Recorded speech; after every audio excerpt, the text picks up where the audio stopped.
Und jetzt das Heute-Journal.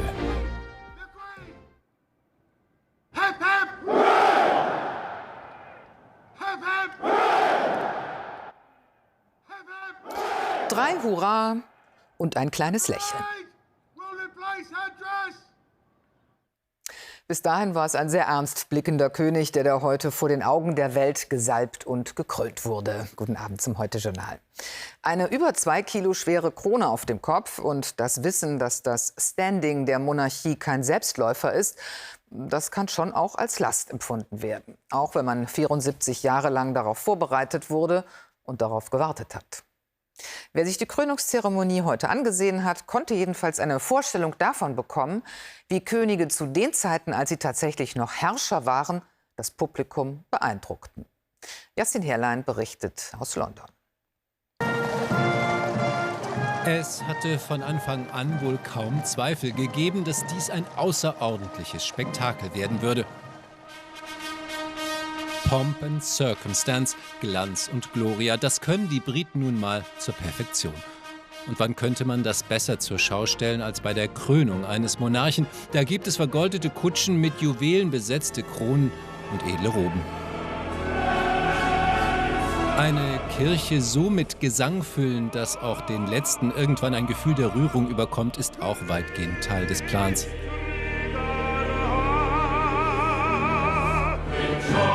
Gesalbt wurde der König mit Öl aus dem Heiligen Land, der heiligste Moment des Krönungszeremoniells, geschützt vor unerwünschten Blicken.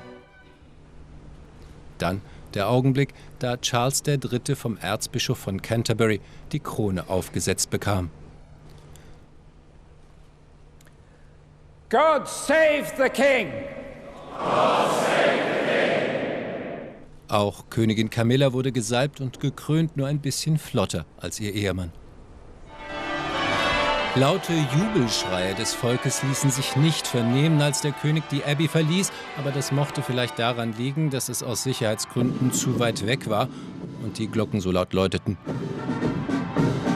Mit der Präzision eines Uhrwerks setzte sich kurz darauf die Prozession von der Westminster Abbey in Richtung Buckingham Palast in Gang, mit Kutschen eben, vielen Pferden und noch mehr Uniformierten. Hunderttausende säumten die Straßen und Parks, eindrücklicher Beweis dafür, dass Glanz und Gloria immer noch ziehen. Wollen wir einen gewählten Präsidenten? Nein. Mit was würde man dies ersetzen? Wenn du diese Musik dort hörst, niemand kann das so wie wir. Man schaue sich nur all diese Leute an. Wir machen das perfekt. Das ist meine persönliche Meinung. Ich kann aber auch andere verstehen, die das übertrieben finden. Doch dass das Vereinigte Königreich eines ist, das nicht nur aus Royalisten besteht, unterstrichen diese Protestierenden. Und dass Großbritannien inzwischen ein Land ist, das verschärfte Demonstrationsgesetze hat, die Tatsache, dass einige von ihnen aufgrund des Spruchs ''Nicht mein König'' tatsächlich verhaftet wurden. Dann zum krönenden Abschluss die traditionelle Balkonszene mit der königlichen Familie. Und dabei konnte man sich des Eindrucks nicht erwehren, dass das alles ein wenig aus der Zeit gefallen wirkte. Noch mehr als die Zweite Weltkriegsmaschinen, die bei solchen Gelegenheiten gern aus dem Hangar geholt werden, wegen des schlechten englischen Wetters diesmal aber nicht starten konnten. Stattdessen flogen nur moderne Jets über die frisch gekrönten Häupter und die Köpfe der Normalsterblichen hinweg. Und dann schalten wir noch zu unserer Korrespondentin in London, Hilke Petersen.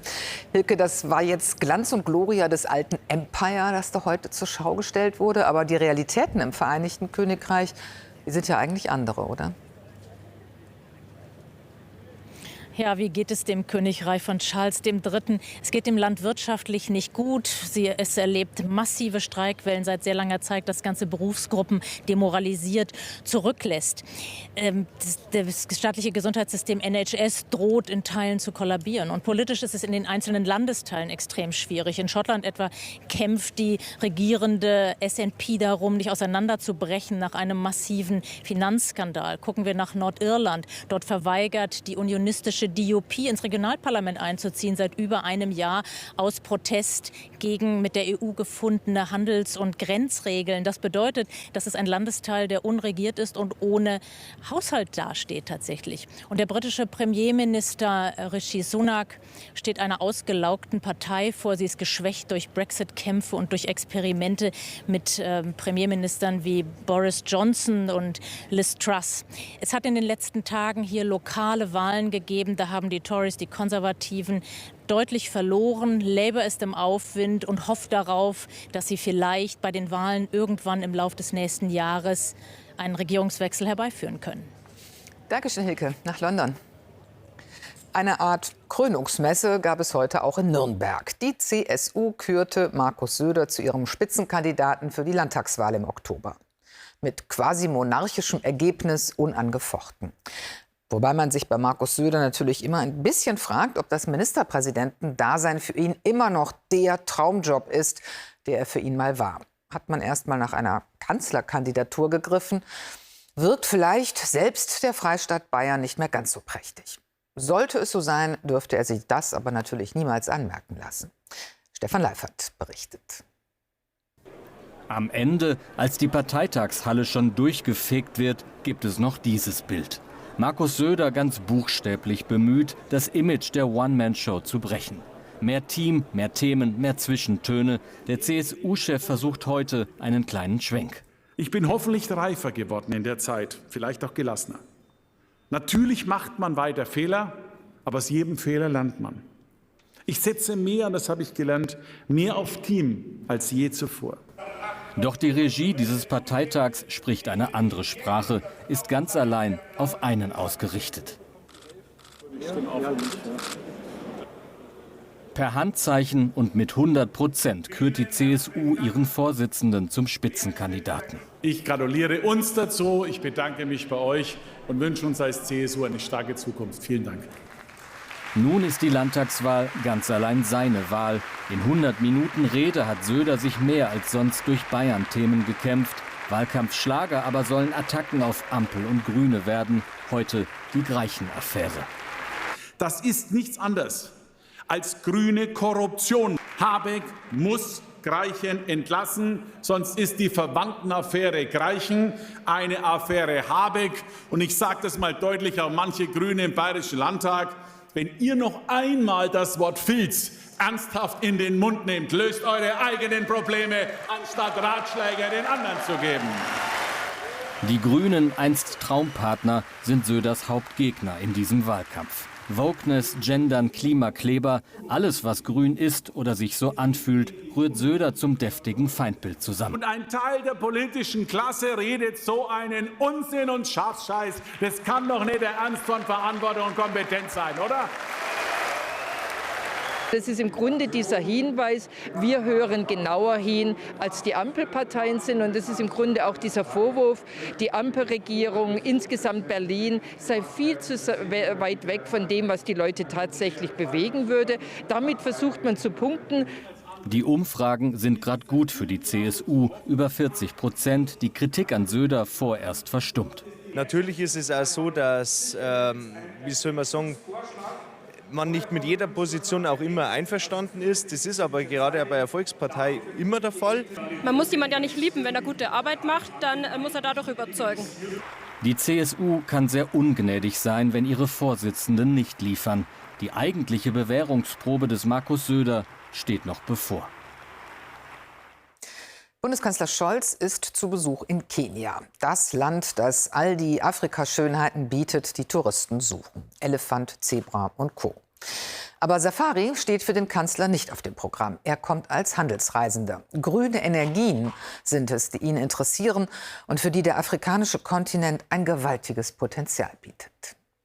Etwa am Rift Valley, dem großen afrikanischen Grabenbruch, der sich von Afrika 6000 Kilometer bis nach Asien zieht.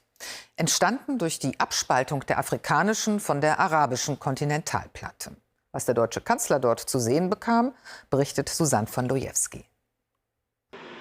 Es ist die Kraft der Erde, die im kenianischen Great Rift Valley ihre Zeichen setzt. Überall im großen Grabenbruch kommt Wasserdampf aus der Erde, Geothermie. Nahe des Lake Naivasha steht das größte Geothermiewerk Afrikas, Olkaria.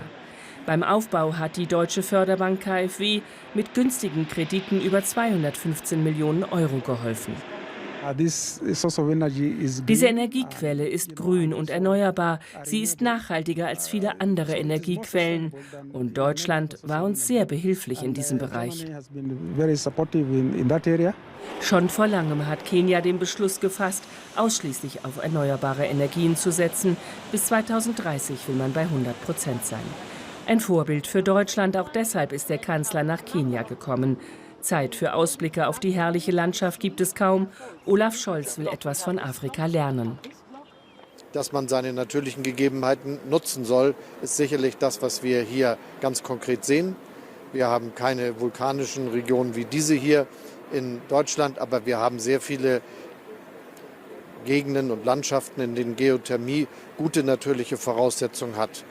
Deutsche Ingenieure haben auch bei der Planung des Kraftwerks Olkaria geholfen. Demnächst soll es erweitert werden. Auch Äthiopien zeigt an der Technologie Interesse. Erdwärme ist nahezu eine unerschöpfliche Quelle und der Kanzler will das Potenzial auch in Deutschland nutzen. Es wird sehr groß eingeschätzt, deshalb werden jetzt auch all die Geodaten zusammengetragen und alle Informationen gesammelt, damit der Mut wächst, solche Untersuchungen zu machen. Mit moderner Technologie haben wir auch die Möglichkeit, dass wir besser feststellen können, ob Bohrungen auch erfolgreich sein werden. Kenia will aber auch den Ausbau einer anderen Ressource vorantreiben, Sonnenenergie. Denn die anhaltenden Dürren machen es Wasserkraft schwer, lassen Staudämme austrocknen. Der Klimawandel kann auch erneuerbare Energien versiegen lassen, warnen Experten. Wenn wir tagsüber Solaranlagen auf Dächern laufen lassen, dann ist das viel effizienter. Man kann mehr Strom auf weniger Fläche erzeugen, man spart das Wasser in Staudämmen bei großer Trockenheit und kann es dann am Abend nutzen. Bis Deutschland einmal von den natürlichen Ressourcen Kenias profitieren kann, wird es dauern.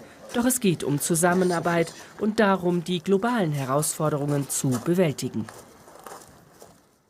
Und jetzt die Nachrichten von Heinz Wolf. Auf Vermittlung der USA und Saudi-Arabiens haben die Konfliktparteien im Sudan Gesprächen über eine Waffenruhe zugestimmt. Vertreter beider Seiten sind dazu heute in Saudi-Arabien eingetroffen. Gleichzeitig gingen die Kämpfe im Sudan weiter. Mehr als 120.000 Menschen sind bereits in Nachbarländer geflüchtet, so wie hier per Fähre über den Nasser-Staudamm nach Ägypten. Das UN-Flüchtlingshilfswerk und Ägyptens Roter Halbmond erwarten noch mehr Flüchtlinge. Wenn Sie den Menschen helfen möchten, hier die Möglichkeit beim Aktionsbündnis Katastrophenhilfe. Die IBAN DE 65 100 400 600 100 400 600, Stichwort ZDF Nothilfe Sudan. Und alle Angaben finden Sie auch auf spenden.zdf.de und auf ZDF-Textseite 890. Das russische Außenministerium macht die Ukraine und den Westen für den mutmaßlichen Anschlag auf den prominenten nationalistischen Schriftsteller Sacher Preljepin verantwortlich. Es soll ein Bombenanschlag auf das Auto Preljepins gewesen sein, der dabei schwer verletzt wurde. Sein Fahrer starb. Preljepin hatte schon vor Jahren für einen Angriff auf die Ukraine geworben und dort auch an der Seite prorussischer Separatisten gekämpft. In Iran ist ein schwedisch-iranischer Staatsangehöriger unter dem Vorwurf mehrerer Anschläge hingerichtet worden. Das berichten staatliche iranische Medien. Schweden hatte gefordert, das Todesurteil nicht zu vollstrecken. Auch einem Deutsch-Iraner droht die Hinrichtung. Ihm wird eine Verantwortung für einen Terroranschlag und Kooperation mit ausländischen Geheimdiensten vorgeworfen. In Kanada sind in der Provinz Alberta im Westen des Landes zahlreiche Waldbrände außer Kontrolle geraten. Einige Feuer erstreckten sich über tausende Hektar, berichten lokale Medien. Ungewöhnlich hohe Temperaturen und starker Wind fachen die Brände an. Mehr als 20.000 Menschen mussten sich laut Feuerwehr in Sicherheit bringen. Die Lottozahlen dieses Samstags, sie lauten, wie immer ohne Gewähr, 7, 9, 18, 19, 31, 47, Superzahl 9 und weitere Gewinnzahlen finden Sie auf lotto.zdf.de und im ZDF-Text auf Seite 557. Es ist die Seite 556. Die Wetteraussichten für morgen. Im Nordosten trocken und teils sehr sonnig. Von Südwesten aufkommende Schauer und ab dem Mittag teils kräftige Gewitter mit Starkregen und Hagel. 14 bis 24 Grad. Die weiteren Aussichten. Zu Beginn der Woche im Nordosten freundlich und trocken. Dann auch dort, wie auch sonst, häufig unbeständig mit Schauern und Gewittern. So viel von uns an diesem Samstagabend. Mit dem Sportstudio geht's gleich weiter. Und danach, so gegen 0:25 Uhr, gibt es die nächste Heute Express. Bis morgen. Wiedersehen.